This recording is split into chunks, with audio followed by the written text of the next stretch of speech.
1231019. Saya di sini dari kelompok 5 ingin memaparkan hasil kerja kelompok kami, yaitu membuat praktek kantor advokat dan juga menjelaskan tentang manajemen keuangan kantor hukum.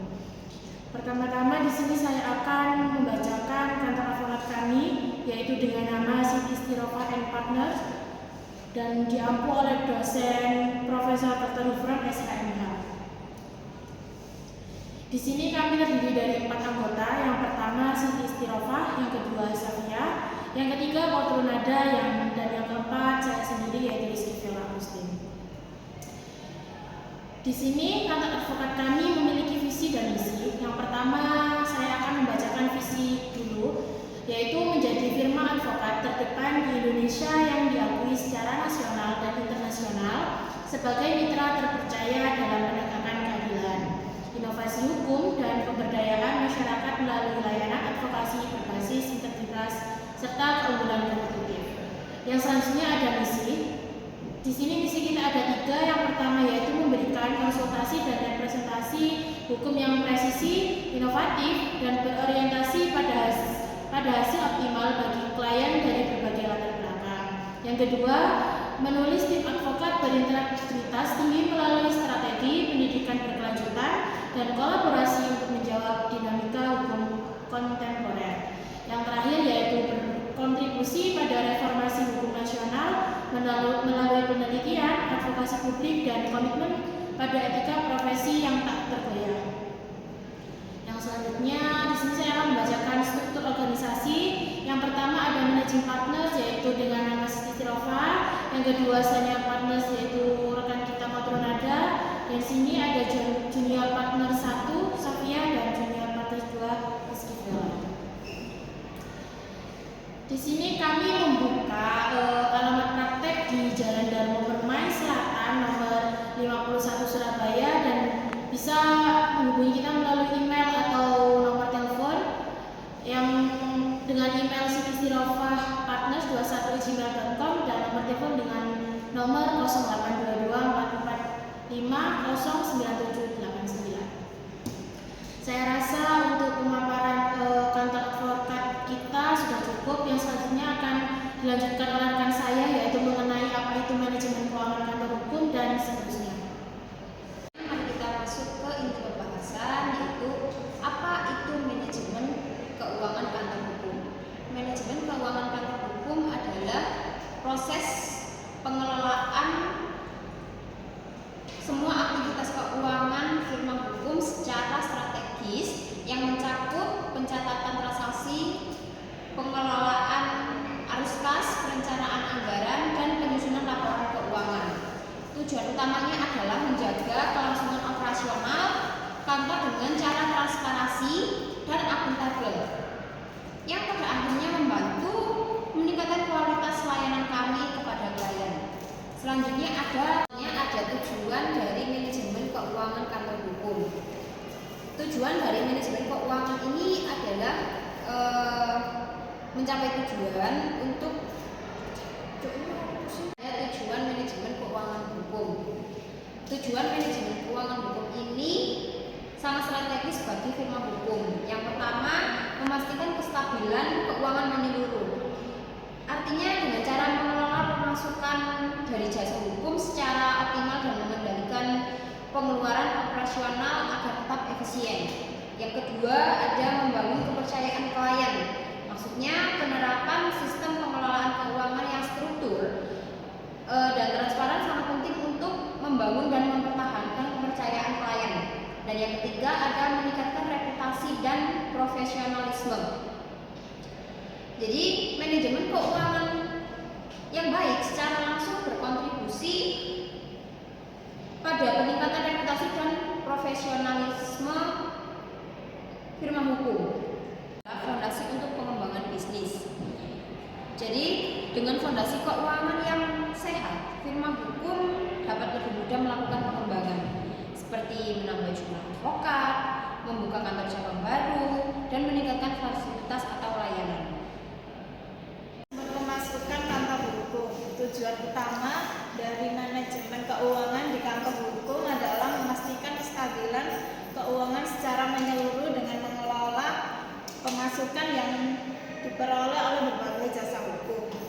secara optimal dengan mengendalikan pengeluaran operasional agar tetap efisien. Selain itu, penerapan sistem pengelolaan keuangan yang membangun serta mempertahankan kepercayaan daripada meningkatkan reputasi dan profesionalisme firma hukum dengan fondasi keuangan yang sehat. Firma hukum dapat lebih mudah melakukan pengembangan bisnis seperti menambah jumlah advokat, membuka kantor cabang baru, serta meningkatkan fasilitas dan layanan memenuhi kebutuhan klien yang terus berkembang. Selanjutnya, pengelolaan pengeluaran dan biaya operasional. Biaya yang dikelola secara cermat dan kantor hukum mencakup berbagai pos pengeluaran penting seperti gaji dan tunjangan bagi pegawai serta staf, biaya administrasi sehari-hari seperti membutuhkan alat tulis, konsumsi, dan biaya operasional rutin lainnya. Selain itu, kewajiban perpajakan yang harus dipenuhi sesuai ketentuan hukum juga melihara peralatan teknologi seperti komputer, peralatan lunak hukum, dan sistem komunikasi juga memerlukan promosi pengelolaan riset serta partisipasi dalam acara seminar guna menarik klien baru dan membangun reputasi kantor. Manajemen pengeluaran ini dilakukan dengan tujuan menjaga efisien agar seluruh biaya operasional tidak melebihi anggaran, tidak mengganggu kelancaran arus kas harian. Setiap pengeluaran tidak memberikan kontribusi langsung pada peningkatan produktivitas dan kualitas layanan harus dikontrol dan dipotong seminimal mungkin agar kesehatan finansial firma hukum tetap terjaga secara optimal. Selanjutnya akan dijelaskan Dr. Nasir. Selanjutnya di sini saya akan menjelaskan sistem pencatatan dan laporan keuangan. Pencatatan seluruh transaksi keuangan harus dilakukan secara teratur dan sesuai standar akuntansi yang berlaku untuk entitas jasa profesional. Laporan keuangan seperti laporan laba rugi, neraca, dan arus kas dibuat secara berkala. Dengan adanya laporan yang transparan, pengambilan keputusan terkait strategi bisnis hukum menjadi lebih akurat dan terukur. Selanjutnya ada pengelolaan arus kas, di mana arus kas ini merupakan bagian terpenting dalam keuangan kantor hukum karena berhubungan langsung dengan keberlangsungan operasional. Pengelolaan dengan keberlangsungan operasional dilakukan secara tepat waktu dan dengan memastikan pembayaran dari klien tepat waktu serta melakukan pengaturan jatuh tempo pembayaran kewajiban kantor. Perpisahan antara kas pribadi, advokat, dan kas perusahaan menjadi prinsip wajib untuk menghindari konflik kepentingan. Yang terakhir saya akan menjelaskan kesimpulan di mana manajemen keuangan yang baik menjadi fondasi utama dari kesuksesan sebuah kantor hukum dalam menjalankan operasionalnya secara efektif dan efisien.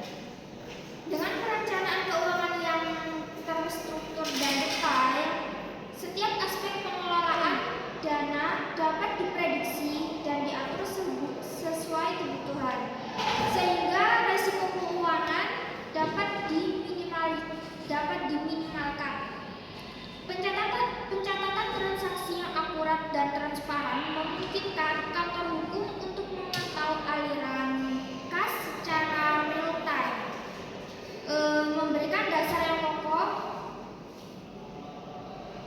bagi pengambilan keputusan strategis. Selain itu, penerapan prinsip akuntabilitas